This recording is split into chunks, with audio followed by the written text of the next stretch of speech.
when you visit somewhere temporarily, you may not be as conscious of all the intersections of your identity and how they're playing a role in what you're doing and how you're experiencing a place because you're only there for 7 days. I feel like that nuance gets lost on social media quite a bit of like, this place is safe. As said by who? And even if you are a Black American woman who looks like me, that doesn't mean that my experience is also going to be your experience either.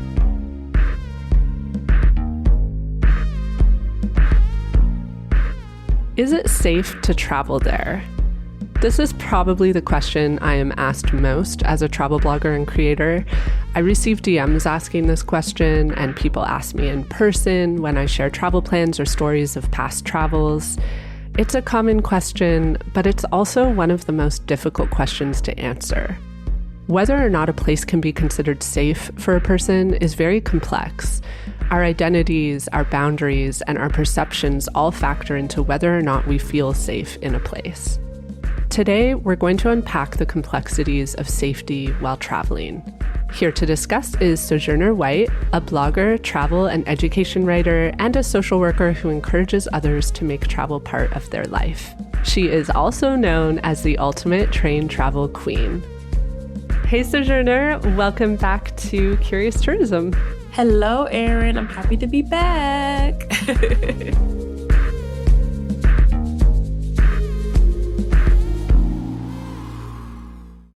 This is Curious Tourism, the podcast focused on making travel better for people and the planet. I'm Erin Hines, travel writer and content creator, and I'm joined by my producer, Katie Lohr.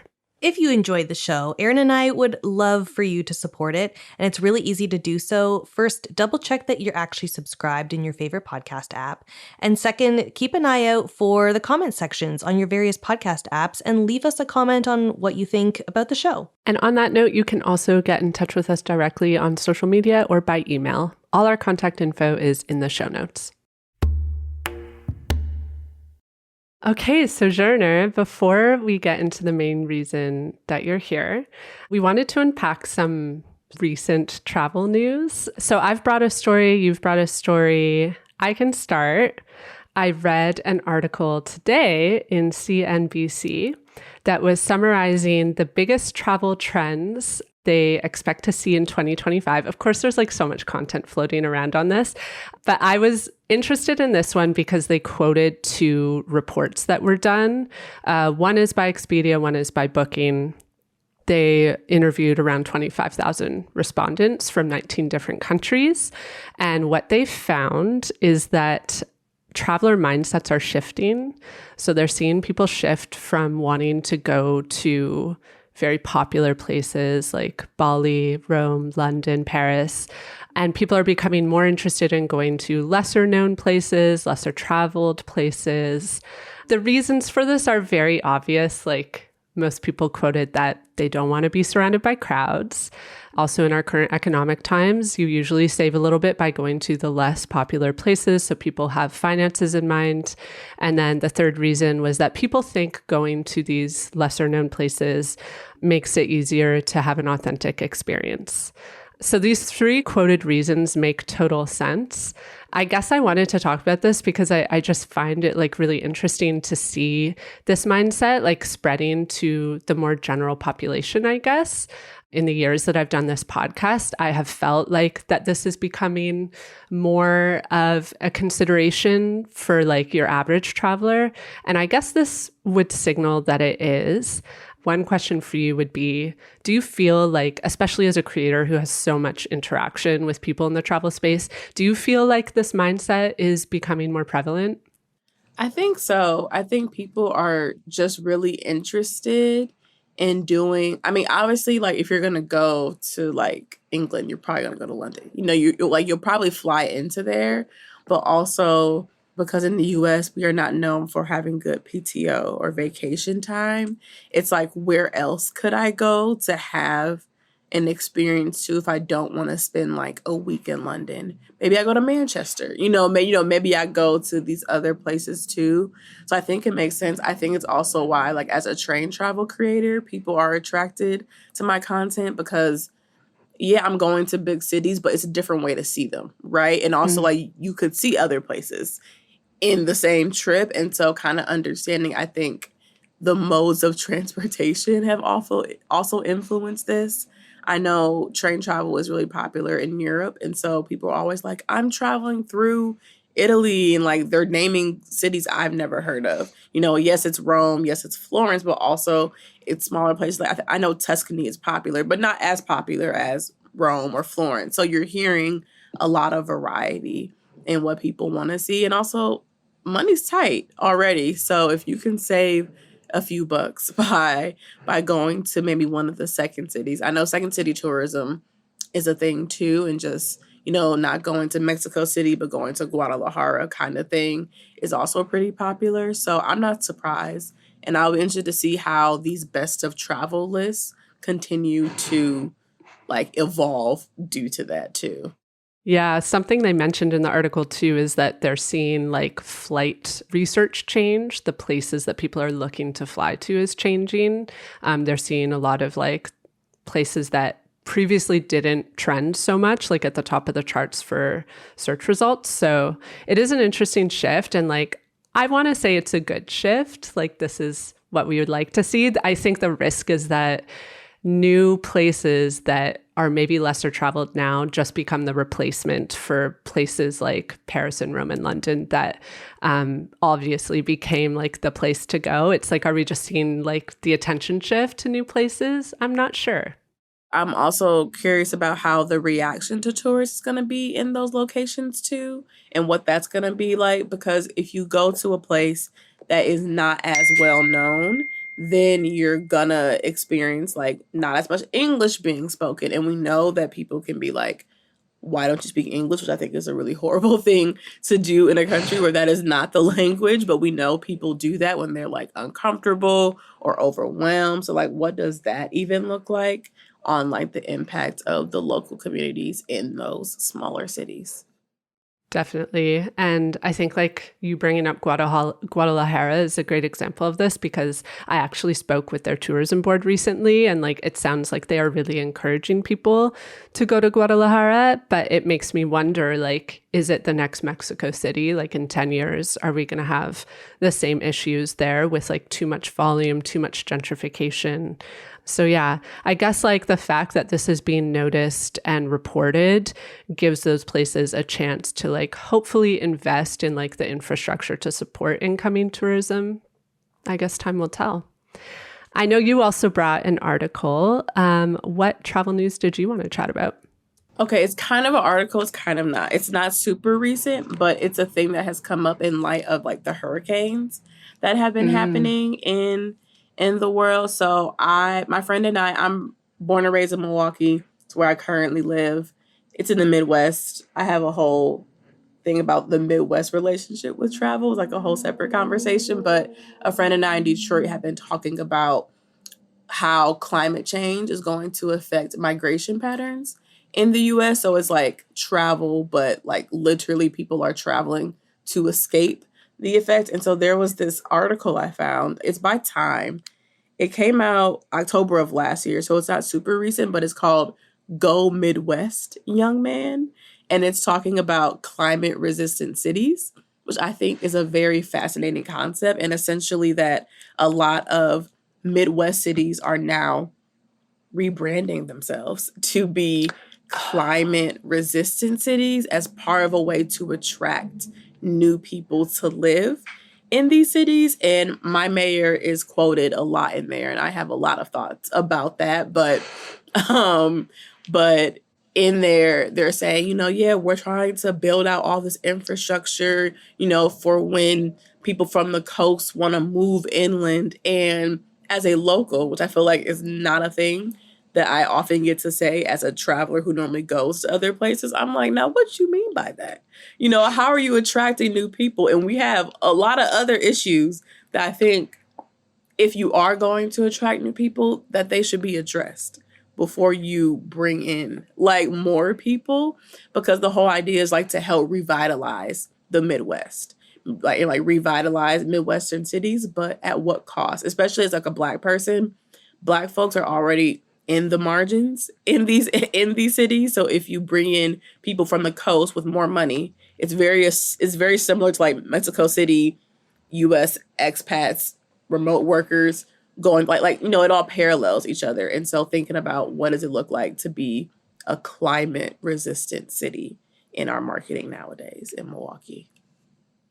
That is so interesting and obviously very relevant. Like even though that article was written last year, like we've seen what's happened in Florida just in the last month, which is like incredibly devastating. But it does make me wonder, like, how quickly things could change, because it does seem like every year things are progressively getting like much, much worse, which makes you wonder if there's going to be a massive migration of large numbers like very, very soon. And like you say, it's like difficult to build the infrastructure and welcome those people in a way that's going to like create long-term sustainability in a city. And also like will just change the face of that city like permanently.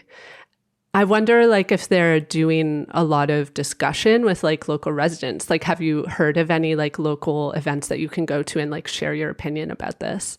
Not that I know of. I know they just announced in my city they're going to start increasing parking tickets.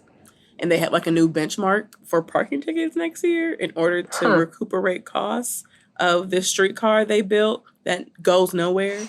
And it's very much trying to be, like, a European thing of like, let's have a streetcar go through, almost like Toronto. I know y'all have a streetcar, like almost like that, but it goes nowhere. Like it goes downtown into the more affluent parts adjacent to downtown, and that's pretty much like it doesn't come by my house. But a lot of people who are low income are the ones who park on the street. So like you're taxing people or giving more tickets to people who can't even use the thing you're trying to recoup the funds for. And to my knowledge, there wasn't any conversation about this. So I'm gonna look into it because I do live here when I'm not traveling, and it's definitely an issue that's gonna, I think, continue to come up as we're becoming a climate resistant marketing city by the city itself.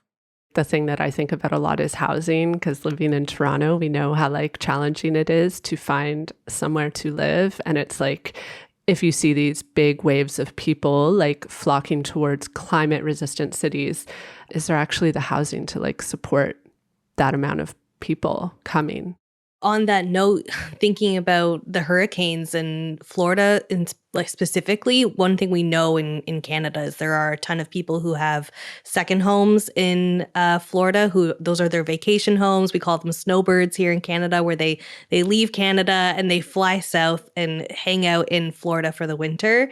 And obviously, I think with climate change and more hurricanes getting worse and worse in Florida, and sort of these like nice coastal areas where people are buying these beautiful second homes, those are not going to be a thing for a long time. And I wonder if strategies like creating climate resistant communities is something that might be an elitist thing too, where a whole bunch of people are looking for somewhere to vacation, and that still ends up displacing people even worse. I mean, not to get too pessimistic about it, but I can't help but think there's going to be people wondering where their second homes are going to be now. And I don't know if there's any regulation against that. Like, that's something to think about too. Will the Midwest be the new second home city? We will see. That's a wild thing for me to like conceptualize, just because there's a lot of stigma about the Midwest. And there's a lot of like assumptions about the Midwest of the United States. So I'm trying to picture people coexisting with those stigmas and stuff. And I'm probably for the Midwest. And I tell anybody, don't call us a flyover state, because you will hear my wrath. Like I do not like it. And so I think that's also the thing of like understanding, people often forget us unless it's like election season. And it wasn't a part of that article, but there was another article that came out, I think through TripAdvisor, about Black travelers, and kind of the things that Black travelers look for on their trips and everything. And I'm like, I'm trying to picture, Milwaukee becoming a haven for that kind of content to be featured on those kinds of lists in the future. And that's just like a wild thing. As someone who lives here, so I can only imagine if you live in Mexico City, seeing your home on these lists every year. It's funny. I never really think about like Toronto's tourism identity, because I do technically live in like a city that does appear on these lists at times, although not as much as you would think. But it is interesting to think about that. And another thing that just came to mind for me is just like, there's also wrapped up in this, like the idea of like those who will be privileged enough to be able to relocate to Milwaukee, like it's going to be people who have money behind them. So I'm sure it'll lead to a lot of gentrification as well, as seen in other cities too. Yeah, I went to Toronto for the first time this summer, actually. I had fun. I ate well. So y'all have, like, the food is great. I enjoyed myself. Wait, what else did you do? I need to know. Okay, let me see. So I took the train from New York City to Niagara Falls, and I was there for a little bit. And then I went from Niagara Falls, which is a very touristy place. By the way, if you have not been on the Canadian side, I was shook.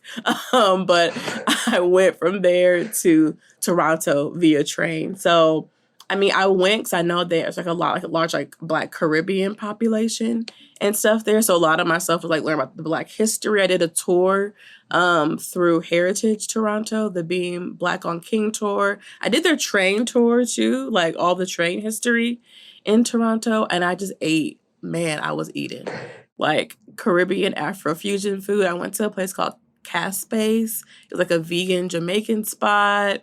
Went to Afrobeat Kitchen. Like I just ate and people watched. It was summertime, so I walked, I sweat. I got so many steps in. Toronto's hilly. I did go see the big tower. The big tower. The CN Tower. CN Tower. I almost called it the CNN Tower because like, you know, like the news station, because that's what I kept seeing when I saw it. I'm a horrible tourist. If you're listening to this, I promise you I'm better. I'm better than this. I love this review. And as a Toronto resident of 10 years, I can confirm that Torontonians also spend most of their time just eating and walking around. That is what I do every weekend. It is a good city for that. Yeah, I was going to say, I think Erin and I will agree that you traveled Toronto perfectly right. Exactly the way you're supposed to. Just eat everything, people watch, and stay away from the CN Tower. And you did great. A+. Yeah. Thank you. I love this validation from the locals. I don't normally get this. I'm very excited. I appreciate it. Well, now that we've unpacked Toronto, let's talk about safety in travel, which I see come up actually in the Toronto subreddit a lot. I see often people who are planning to come to the city asking questions about whether Toronto is safe. Is it safe is a question I get in my inboxes often. I also get asked this in person often when I share about my travels. I think like throughout my life, it's probably the most asked question I've ever received. So I have a feeling that this is probably true for you as well, Sojourner. I don't think there is a concrete answer to this, but based on your experience, why do you think people always ask if a place is safe? Yeah, I actually avoided this on my platform until very recently. I refused. I used to refuse to make the videos like top 3 countries I felt safest as a Black woman because that it never sat right with me. One, because I'm probably only visiting one city in the country, right? So that's false advertising. But 2, like there are so many components of safety. And for me, I think people are just always worried about whether or not, you know, can I go here or not? And I would say from like a Black person, especially a Black American who grew up in the US, in the Midwest, where we have sundown towns, right? And if you don't know, there's essentially towns where like when the sun goes down, you don't want to be Black and be there because they're racist. You know, you can be hate crimed there essentially. So I think growing up or kind of knowing that mentality, like, yeah, I would ask too, well, is it safe? You know, if I saw a creator gallivanting somewhere around the world. So I think it just comes out of that general need to want to be safe and that desire to feel safe. And unfortunately, it is identity based and it's a question that people have. And as a creator, I try to explain it as much as possible, even though folks don't really read the context in the captions as much as I wish they would. But yeah, I think people just want to know, like, can I go and enjoy myself here? Or do I have to be looking over my shoulder on a vacation? Yeah, I mean, I think like just to build on that, it's like a fair question for people to have. Like, I don't think it's a bad thing to wonder this, because when you think about it, like anytime you're leaving your home community to go to a place you've never been to, of course, like that's something you're going to consider.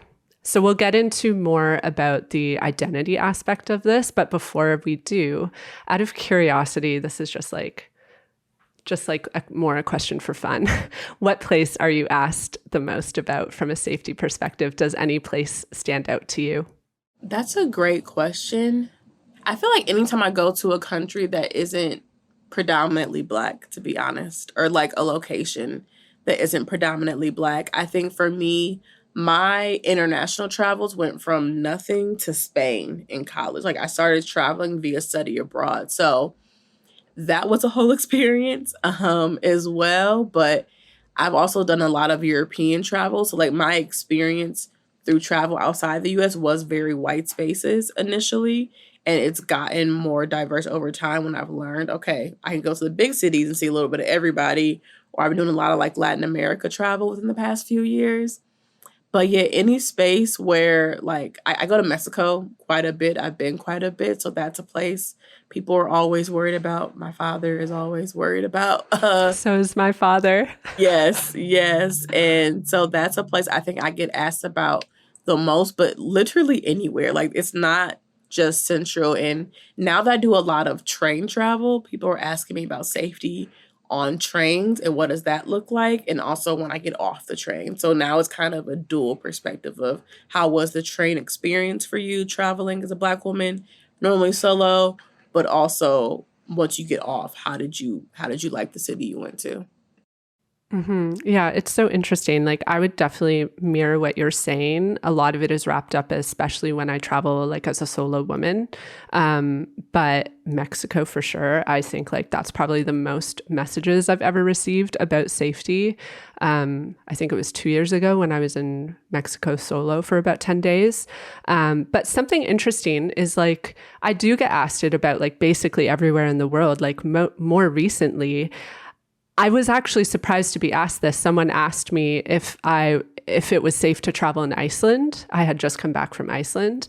And from my perspective, like Iceland is known as a very safe place to go. But as we're going to get into, I think this is based on identity and we're going to talk about this, but like you can really only answer for like your own perspective, which is built up by your identity and impacted by your identity. So yeah, let's get into the nuance of safety and travel. I'm assuming we're on the same page about this, but let's like give it a moment. I don't think you can ever really define a place as totally safe or not safe. A few years ago, actually, we did do an episode where we talked about how safety is often a perception and that perception can be shaped by many different things, ranging from what we see in the media to unfair stereotypes, and then, of course, our own intersectional identities, our personal boundaries, previous experiences, and more. What would you say about this idea? Do you agree that it is in part a perception? I do. And I think I listened to the podcast you all did with Joanna of Rooted Storytelling. Like, does travel really change? And I think a point y'all brought up was, when you go to a place for multiple times, it had that same kind of wow factor. It doesn't have that same kind of first time visitor factor. And so I think, yes, identity plays a role, like me being a Black woman, but also being a Black American woman who speaks English, right? And also me being a Black woman who isn't light skinned, but isn't dark skinned, but people know I'm Black, right? Like, I still stand out. I'm not, there's always a conversation about folks who are more racially ambiguous and Black who can blend in because there's like a brown in any kind of country that you visit. Essentially, there's a shade of brown. And so that also plays a factor into how I show up. Again, speaking English, like people may approach me in French, which happened a lot when I lived in Spain. And even when I was in Berlin in grad school, like people in Europe would always approach me, Black or white, because the Black folks are like, you should be able to speak French because you look like us. And then I would speak, they're like, oh, wait, American? Like, and then that will be a whole thing. And so that also shaped my safety, right? Like, I think in a lot of ways, I'm treated better because I speak English, right? Even though I am Black, that's not what folks see. They see the Americanness in me. And so I think that was something hard for me to wrestle with, understanding why I felt safe and why some Black African women wouldn't feel safe in a location too. So it's very layered, even like, not having a visible disability. That's also a thing in like how people perceive me when I'm going places, and also how comfortable I feel just walking around, doing all the things. And it is different, I will say, when you live somewhere versus when you're visiting somewhere. Because me and Spain have a love frustration relationship after being there for a year and a half. And I think when you visit somewhere temporarily, you may not be as conscious of all the intersections of your identity and how they're playing a role in what you're doing and how you're experiencing a place because you're only there for 7 days. It was wonderful. I enjoyed myself, which is realistic, right? Because the average person is probably going to be there for 7 days or less on a vacation. But it is very much identity based. And I feel like that nuance gets lost on social media quite a bit of like, this place is safe. As said by who? And even if you are a Black American woman who looks like me, we look similar, we act like that doesn't mean that my experience is also going to be your experience either. I'm telling you my experience. I cannot guarantee this for you, but here is how I experienced the place. It is so true. I have had multiple discussions about this, like the language thing, especially with a friend of mine who is also a white blonde woman, but speaks fluent Spanish. When she is in Mexico, she has a completely different experience than me because she is able to communicate in a way that I just cannot because I have the limitation of language. And yeah, I think your point about like short trips versus spending like significant time in a place is so important, especially circling back to what you said before about you're in a place and you're only sampling essentially like one little bit of that country generally. And it's like that cannot represent like the experience of a person living there for like an extended period of time.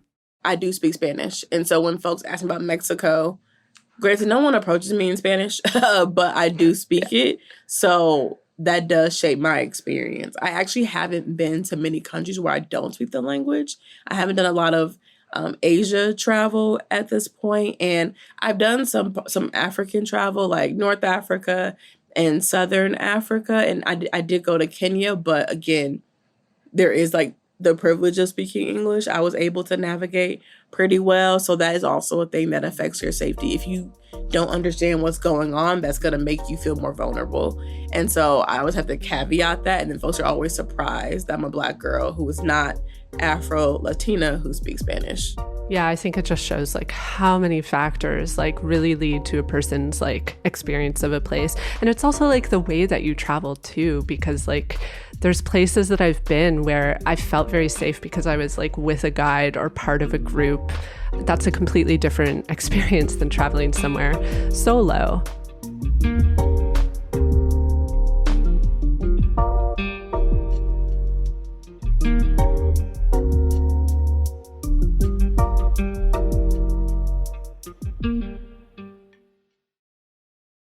Throughout my travels, I've definitely learned often through traveling with other people how my own perceptions of safety have been shaped. And it's definitely something that's like a continuous learning thing. Like I learn more about it like with every trip and the older I get. But one of the first things that I remember like really clocking in my travels was how my experience of travel was being shaped by being a woman. And I noticed this mostly like when I started traveling with men, just like men I would meet in a hostel. And then later, like now my husband, when I travel with him, like it's really interesting to compare like moments where I feel a little unsafe, like he often doesn't feel it at all. And it's just so interesting to like compare how different our experiences of the exact same place in the exact same moment can be.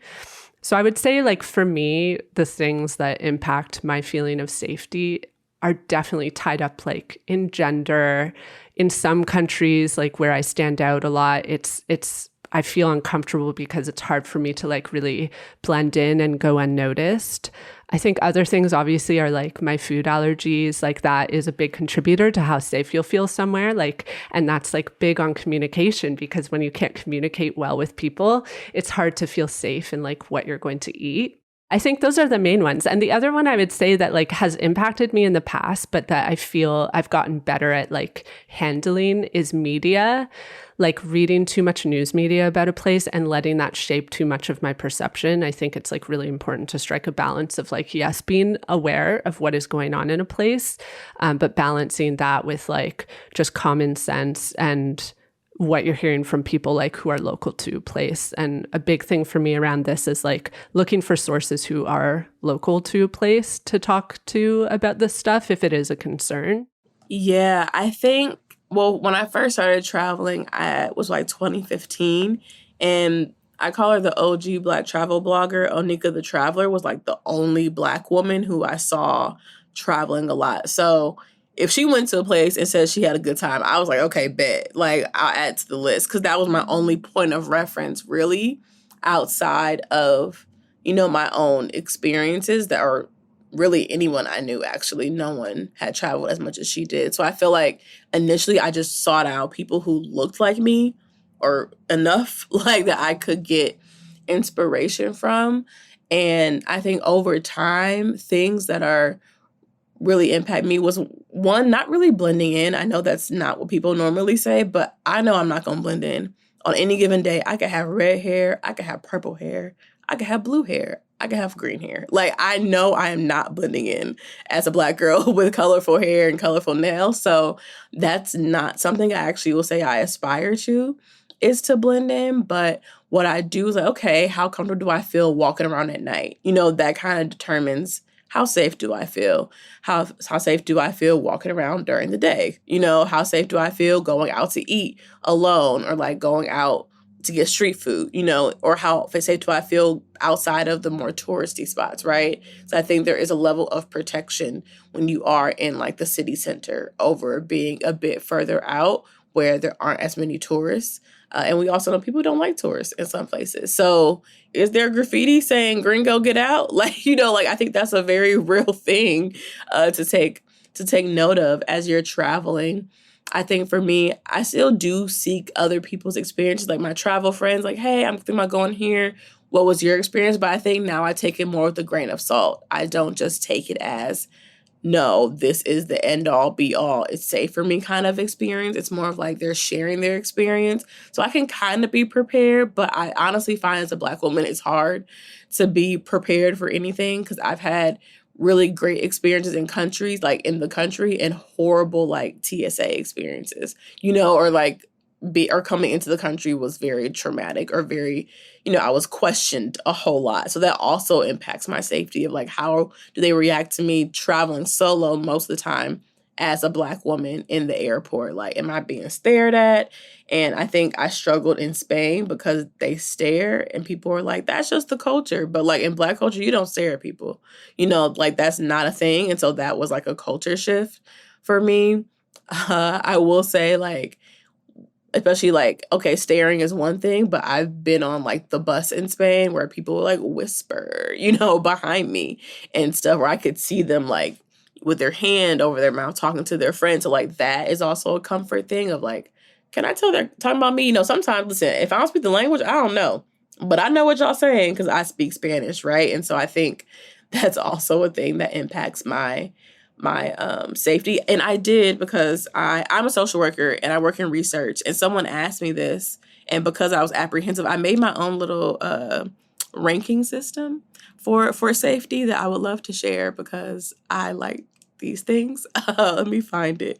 This was for trains, so my train safety rating system, and and what I had was comfort. So like on the train, like, how did the seat or bed feel? Was the food good? Did I get stared at a lot? Could I walk around? So very similar things. Like if I wasn't on the train, but just on the train, the staff, were they friendly, accommodating, helpful? Then it was security. If the ride was rocky, or how did I feel while sleeping on the train? Was anything stolen?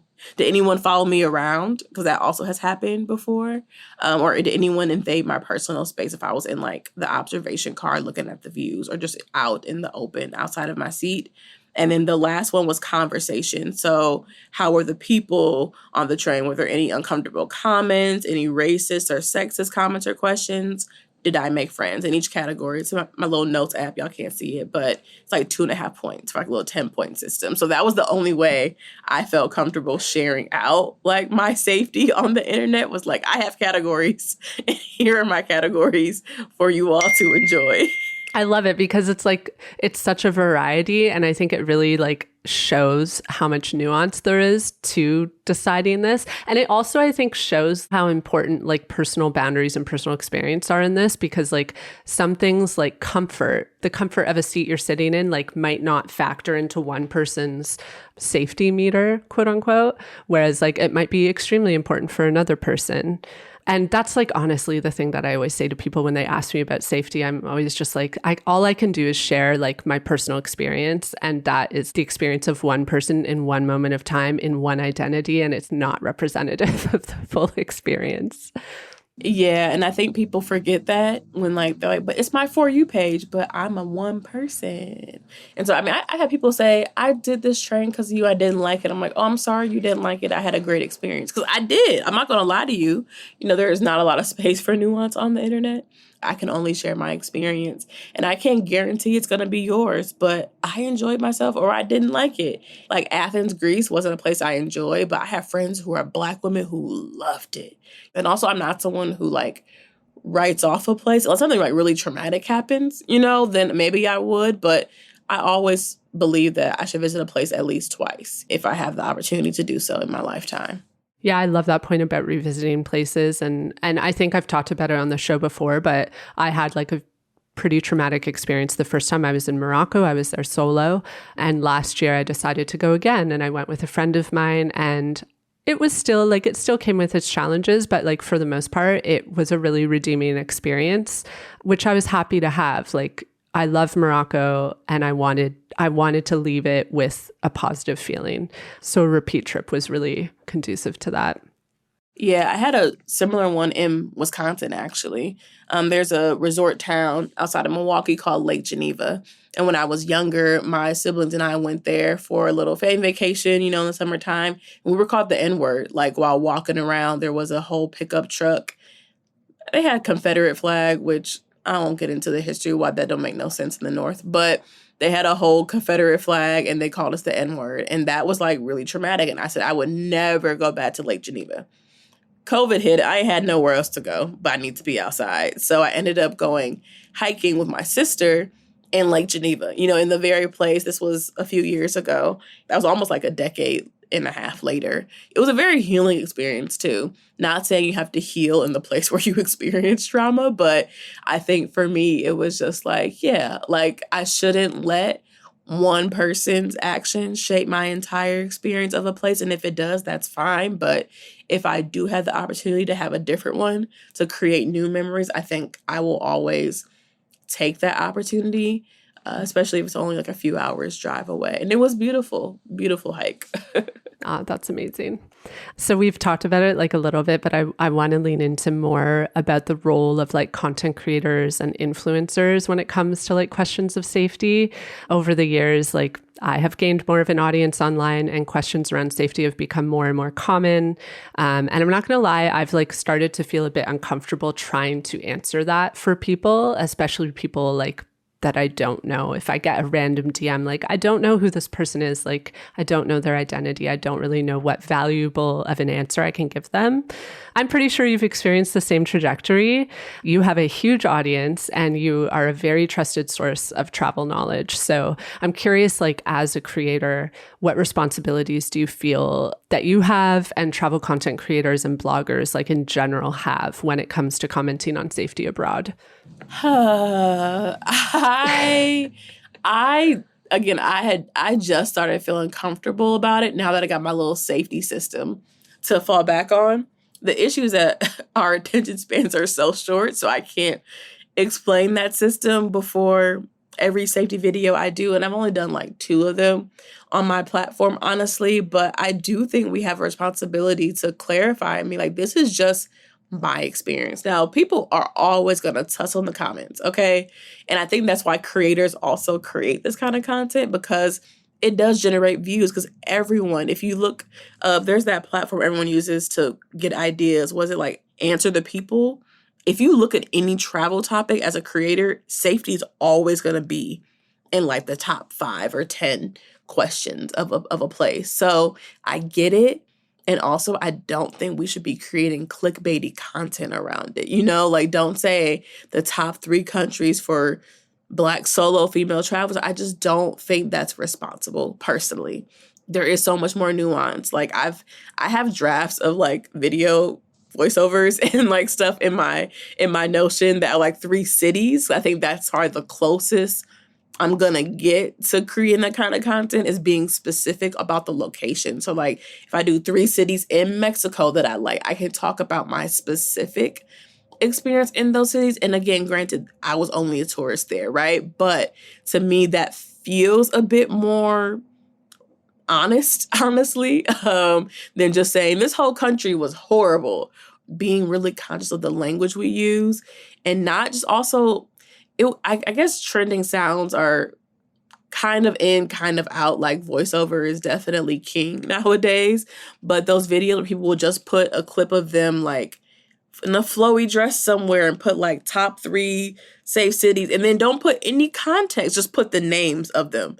And then I'm like, okay, maybe it's in the caption. It's not in the caption. You know, as a traveler, I'm seeking you out for information, expertise. You look great, love. Like, I'm not knocking the style. The video's gorgeous.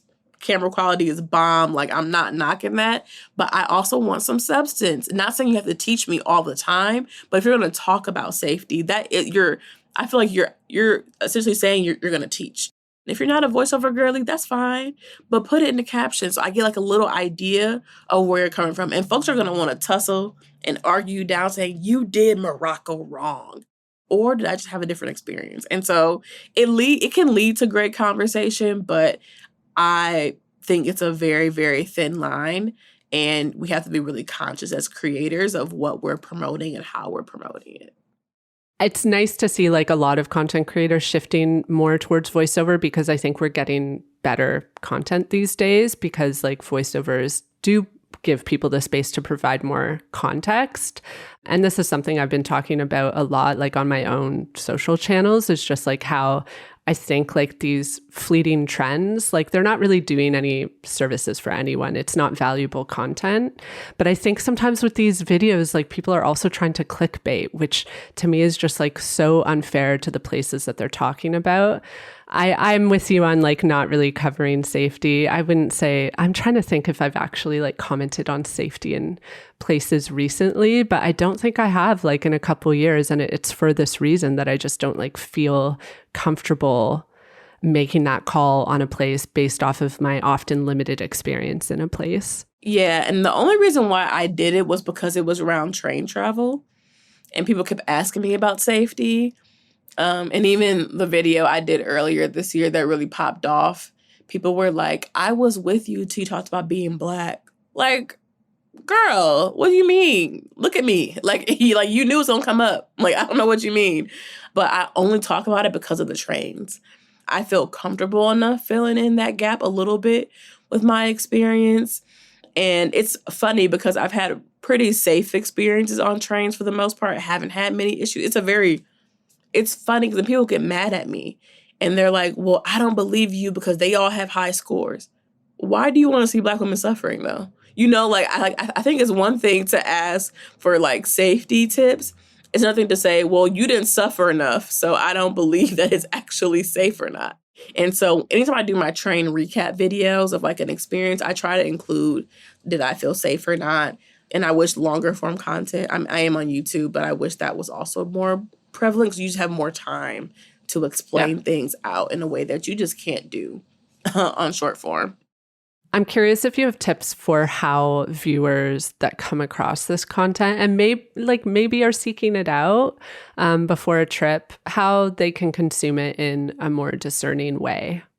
I love a good question. And I've been in other people's comments asking questions like, this is great, but like, can you tell me more about this? And people have asked me, and that's how I got the whole train system. So I feel like as a creator, it's valid feedback. Like, yeah, I didn't provide any context in the 7-second video, so I do need to break it down. But I think that's also how you build community, right? So I would say hold your creators accountable. Like your fave creator, if they post a video like, hey girl, like, hey sis, this is great. Love this. I would love to know more though, because I'm planning a trip here and you know, I was hoping to get a bit more insight. I think there's a way to ask as well. Like, just don't go demanding that people do things. I think that's also a thing that happens in the creator space because we are very accessible. People just think supposed to give them everything all the time, but hopefully, I don't know. I've seen creators create whole series around safety in places based off their experience. So I would say just asking questions to your fellow creators and also taking it with a grain of salt. Just because somebody had a great time, you also don't know like where they were staying, what they were doing unless they tell you. So don't just use that one video as a reason to book a trip to a country. I don't think that is the best idea. I always recommend, okay, so if you see a cute video that says this place was safe, now go into Google. Like, do your own research. Doing your own research is a lost art in a world of short form content. Like, that's not what safety means. There is no instant gratification determining if a place is safe for you or not, right? And you won't actually know until you get over there. But I think doing the extra work, going on YouTube videos, like you see it on TikTok or IG, ask them in the comments, go on YouTube, go do more research, look at other creators' videos. I think we all have our favorite creator who may inspire us to take a trip, but also know there are a lot of other folks making content around that same, especially if it's a popular country, popular city, then you can go and do the additional research. But just be more discerning in what you take as truth, like 100% truth on the internet. I think this is such an important point because like I think it applies to almost like all the content that you see, especially around travel online. Like a lot of it is going to lack context. This is just the reality of like short form content. Before you go anywhere, you should probably have more context. Like we're not going places just for aesthetics. I think some people are, but like hopefully people are shifting away from that and trying to get more context before they go somewhere. We've been talking a lot about the nuances around the question of whether a specific place is or experience is safe. But it has me wondering if there are any general travel safety tips that you would argue are universal. Are there things you would full stop say to any single person if they were to ask you for like one travel safety tip? Yes, I think for me, one I'm doing more recently is sharing my location with more people back home, like my active location. Now, you might not tell them what you're doing. Like, I'm not saying that. You can still have your privacy, okay? But I feel a lot better considering how much I travel now that somebody back home, whether it's, like my mom doesn't have an iPhone, she wouldn't know, but like my brothers have my location, my friends have my location. People have it, and they're not like spying on me, but just it gives me peace of mind. I used to do this more frequently, and my dad was like, you don't do this for me anymore, you need to start doing it again. It's like creating Google Docs for him, where I'm staying, what I'm doing. He's like, I need to know, and making it shareable. I think a Google Doc is like the most accessible thing you can create, so definitely doing that. I think some general ones in country, I don't recommend necessarily arriving super late in a country, especially if you're solo. I have done it, I'm not gonna lie and say I haven't, but it took some time for me to be comfortable solo traveling to know I could handle it, right? If you are gonna use like Google Maps to go somewhere, don't be looking down at your phone. Like, do not make it obvious that you're not from there. It is probably already obvious, but don't make it even more obvious that you're not from there. So try to memorize the first few. If you ever get stuck, walk into a cafe or do something like that, because that's a good place to kind of step in, realign. If someone was following you, have them keep it pushing. What else? I know one of my, like, it's not a secret, but one thing I find people don't know is like the Uber safety pins. I don't know if you all use them, but as a solo traveler, I'm always using the pin code. So if I use the Uber app, which is more accessible outside of the US compared to Lyft, I always have the safety pin code on, so I know I'm getting the right Uber. Oh, and if you are taking Ubers and you don't want like the driver to know where your hotel is, see like the nearest cafe to drop you off at, so that people aren't knowing where you're staying as well. And when you get into hotels, make sure they write down your room number and not say it aloud. Though a lot of hotels have gotten better at doing it and not announcing it. But those are those are all the ones off the dome that I can think of. Those are all so good. I love your point about Uber. I do use the PIN, And I do this because I one time did get into the wrong Uber and it was like driving like the opposite direction of my home. And I was like, oh my gosh, like I'm actually in the wrong car right now. So always do that now. The one I would add that I always do, listen, people argue with you about anything on social media. I've had people argue with me about this, but I always register my trips with the Canadian government. I have a lot of people tell me they don't want to give their data over to the government, but I'm just like, you know what? Those travel alerts, like they're really helpful. And especially in the age of climate change where like natural disasters are hitting at any moment, like you want to be registered. And it's not just like for support if something goes wrong while you're in another country. It's the information. They send you updates like as things are happening. Like for example, when we were in Japan, we were getting live updates about incoming tsunami alerts, like incoming earthquakes. That is stuff that you want to know when you're abroad in a place that is not home to you. What a fun fact. I didn't even know you could register your trip with the government. Yeah. They also will send you alerts about political things going on, which is also good to know. Like when we were in Sri Lanka, there were protests happening around the election that was happening while we were there. And we did not know this. When we arrived in Sri Lanka, we did not know there was an election happening. So having those alerts was really helpful just to know like where we could go in the city that would be safer than other areas. Cause like there's always a risk during political moments like that.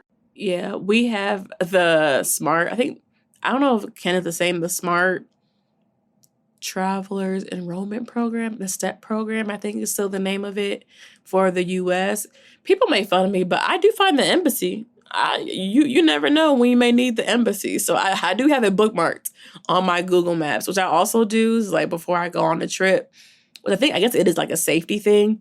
I make a list in Google Maps of like the place I'm going. And then I go in and I mark my hotel and put my hotel. So I remember what it is. I mark the airport and the embassy are like my first 3 Google Map pins for that place. And then I go in and find all the fun stuff to do. But I need to know at least where I'm landing and where I'm headed, at least. I know a lot of people also, especially if they're solo, getting like a driver for their first day. So like airport, we know that it's not the cheapest, but if you want to have somebody there waiting for you with a sign, say with your name on it, you can hire a car. I know that is like a safety thing for a lot of solo travelers who want to just know who's coming to pick them up if they're going to a place where they don't know anyone either. Yeah, definitely. I've done that many, many times. Yeah, for Canadians listening, the place where you sign up for alerts, it's just called Registration of Canadians Abroad. And if you Google it, the form is right there. It's very easy, takes 2 seconds. Also, I just have to say, Sojourner, I feel like your dad and my dad have a lot in common because my dad also is always like, do you have a Google Doc for this trip? Same with my dad. My dad's like, send me your entire itinerary and please reiterate it numerous times before you leave. And they send me their itinerary as well. It's very cute. And it's crazy because he don't be checking in on me for real. So I'm like, you did all of that just to know, just have peace of mind. But my stepmom is always like, I have to tell him she's traveled the world. She's going to be okay. I have to calm him down. I'm like, sir, I do all of that. And you still ask me where I am. You just want to be nosy. You just want to know my business. But that's fine. I appreciate the love. One time I did share my location with my parents while I was traveling so that they in real time could see where I was. And it just resulted in like WhatsApp messages from them with like a screenshot of like my icon on their Google map and like some sort of commentary like, oh, are you having a nice dinner? Stuff like that. It really cracked me up. That's actually adorable, actually. Like the fact that they went in and screenshot, say, oh, I wonder what she's eating. Like, let me go see how she's doing. All right. So to wrap up, you said something in a reel I watched where you're talking about travel safety in a really great nuanced way. And it really stuck with me because you just put it so perfectly. You said, write down your travel safety tips, but don't let them consume you. I know the answer, but let's talk about it. Why is it so important to not let travel safety tips consume you? You kind of said the answer. Also, if you ever lead with, I heard you say this in a reel, that can go a lot of different ways. But I think for me, you did kind of say in the beginning, like, people ask me, is it safe? Is it racist, right? I'm a Black woman. I leave my house every day in the United States of America, And so for me, it just puts it into context. Like my mom says it all the time that she worries more about me being at home than she does when I'm traveling, which is a really sad reality for a lot of Black mothers, in the country. But if I let a racist encounter stop me from living my life, I would be a hermit. I would be in my house all the time. And whether it's racism, sexism, just general, like I'm not safe. Like I just can't be consumed by that, because every day you leave your house is a risk, whether you're going to the airport on a 5 a.m. flight, even though you swear you aren't a morning person, or you're getting up to go to work at 5 a.m. Like it does not matter. Like you can be unsafe anywhere, even in those lists of like the safest countries everywhere. Someone put Milwaukee on one of the friendliest cities in the United States. I'm like, y'all are setting folks up because someone gonna have a bad day and that's gonna be totally gone, right? So I don't know. Like I understand it. I have done it. Like I want to know, what's the experience? What have folks been saying about this place? And I'm probably gonna go anyway. I'm really probably gonna go because I don't want folks to get consumed with folks' individual experiences in a country full of people who we even didn't meet. Like those even our interactions as travelers, as travel creators, are very nuanced and very small in comparison to the larger countries that we're visiting. So look it up, write them down, put them in the back of your head, trust your gut and everything, but don't let it dictate how you participate in your own life. I totally agree. It shouldn't stop you, especially if seeing the world is something that you want in your life. Like, don't let that hold you back.